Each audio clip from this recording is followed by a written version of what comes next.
everybody, welcome back to another episode of the Ultra.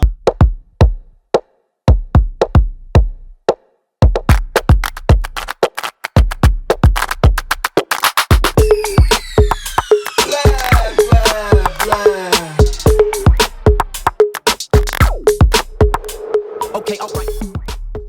Where we are taking 5 chapters a day for 100 days, reading almost half of our entire Bible, every single genre, except we're not going to be reading Revelation. But what we are doing is spending a lot of time in a lot of the books around the Bible, kind of flipping through a couple of the bigger chapters, like where we find ourselves today in Ezekiel chapter 35 through 40. We haven't read all of Ezekiel, but we got a pretty good idea about what Ezekiel is about. So Ezekiel, it's a guy who is in the prophetic times of, you look at somebody like Daniel or somebody like Isaiah, somebody who is living in the exile, kind of coming up out of the exile or before the exile. Remember we talked about that? Pre and post exile. Then you have somebody who's living during the middle of the exile. So what we are doing now is kind of coming into this idea of there's this man named Ezekiel. He's given the Spirit of the Lord. He's given a prophecy by the Lord, and then a vision after a vision after a vision. And he's actually told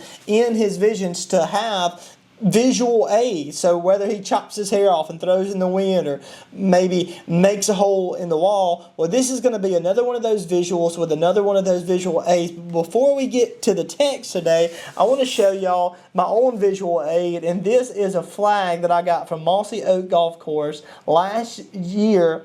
Me and my dad and Mr. Jay Nesbitt, Zach Nesbitt, and Petey Walker, and I think Ty came as well. We all went to go just kind of play for a couple of days, kind of get away, and just have a good time together. And we get to one of the last holes of the day. It's coming down to the wire, and don't you know it, Mississippi State's women's golf team pulls up. Now, Zach, he plays it cool as, whatever. He just strikes one down the middle, of course. And I pull mine over there in the fairway, and I don't know what my dad, he's terrible, so he probably tops this. I'm just kidding, Dad, I love you. But I can't remember exactly what happens, but I know we get on to the middle of the fairway now, and we're hitting our approach shots, and now all the girls' golf team has just pulled right next to us, and they're kind of watching us. And Ty, he's single, he's going to state at the time, cute little guy.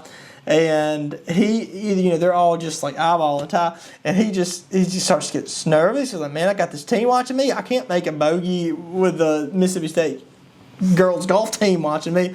And I think his adrenaline gets to shaking so bad he can't, it's like, how am I going to swing? So real quick, he just goes, gets another club, doesn't even think about it, throws one up there, and he hits it like a couple of feet from the hole.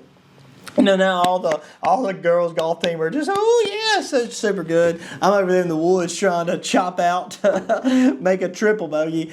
And so we get up to the green, and the girls had they were playing the hole beside us, so it's not like they were following us. I think they probably were, but what was happening is, they were on this hole, we were on this hole, and we were both playing at the same pace going down the fairway. So now we're at the green on this one, they're at the green on this one, and they had missed the green or something maybe, and so now they're surrounding our green. And Ty, instead of taking, I guess just he was nervous, or I don't know what it was. We had Petey chipping up, I'm chipping up.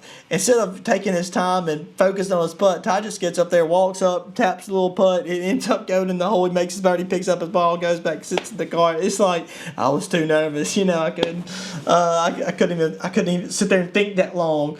But when you're nervous like that, what happens is your breath begins to increase and fluctuate. Your hands become heavy. You start shaking really bad, and it's just this idea that, man, your lungs begin to just beat way faster. You get a thing of adrenaline, and it really is. In those moments, it's hard to concentrate and have a good golf swing, or if you're putting, have a good putt. So they say that when you do feel those nerves, just go ahead and get it over with. Just don't think about it. Don't rehearse. Just go up there. Don't think. Just putt and let your kind of the instincts take over instead of your mind kind of drive that scenario. So that's what Ty did. It worked for him. Maybe not work for everybody. in the same sense of our conversation today, we're looking at Ezekiel chapter 37 with the valley of dry bones. Now, when it talks about the valley of dry bones, these are nothing but like little bones. I wish I had a couple of bones at my house, like a deer skull. I would just imagine just nothing but bones, this whole valley, thousands upon thousands. And God comes to Ezekiel and says, hey, can you breathe life back in that? Can you give them lungs? Can you give them flesh where their hands will shake when they get nervous? Can you breathe the breath of life? Can you give them adrenaline again? And that's what God is going to ask Ezekiel. And he's like, God, only you know the answer to that. You can do what you want to do, so you know the answer. He says, well, that's fair. And what happens is the bones begin to click. And the ankle bone connects, you know the song, to the foot bone. And the foot bone connects to the leg. And the leg connects to the hip. And the hip bone connects to the backbone. And so on and so forth. It makes a skeleton. And then it becomes tissues and flesh and eventually skin.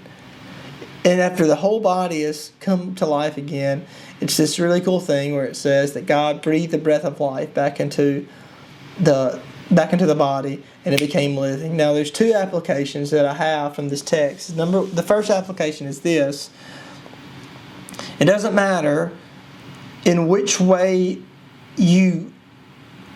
I almost said it doesn't matter in which way you die.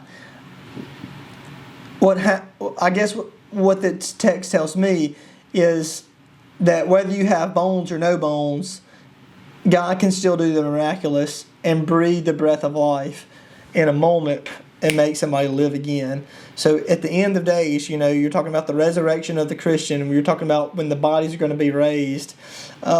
Jesus can make anything out of nothing. He can make everything. He did make everything out of nothing. So whether you have bones or no bones doesn't matter. Number one, when it comes to the resurrection of the dead.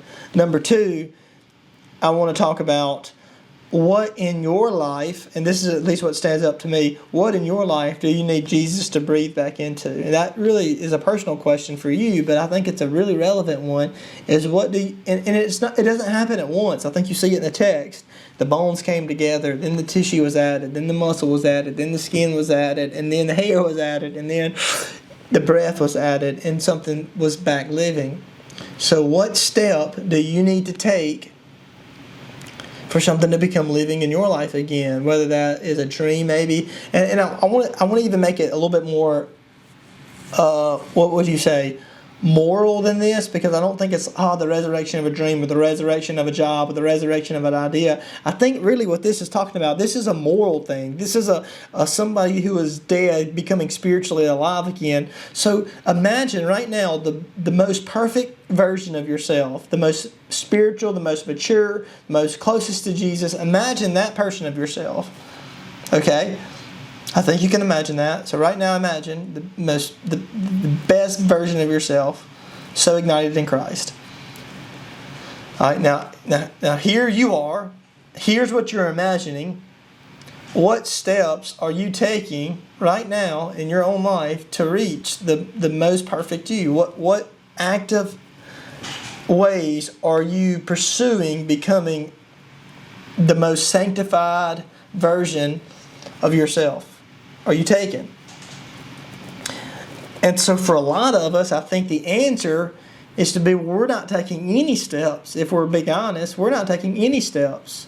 So forget the bones becoming bones and the tissue becoming tissue, and we're just hoping that God's going to breathe the breath of life in us, and boom, there it is. But actually, what God wants to do is He wants you to take steps in that right direction to become the person that He has you to be. So if you're not taking steps, and maybe your steps are different than mine. Maybe my step is sharing Christ once a week with somebody. Maybe my step is having a more consistent Bible study time. Maybe my step is finding somewhere to get plugged into the church. Maybe my step is I'm going to begin to tithe more, or I'm going to actually begin to tithe for the first time. Maybe your step is I want to be sure I get plugged into a discipleship group, or I want to have somebody who I plug into who's a young man or a young woman, and I want to be a Paul for another Timothy. I don't know what it is, but I think we all have those steps that God's calling us to take. What's yours? And are you taking it? Well, that's what I got out of Ezekiel chapter 36 through 40 today.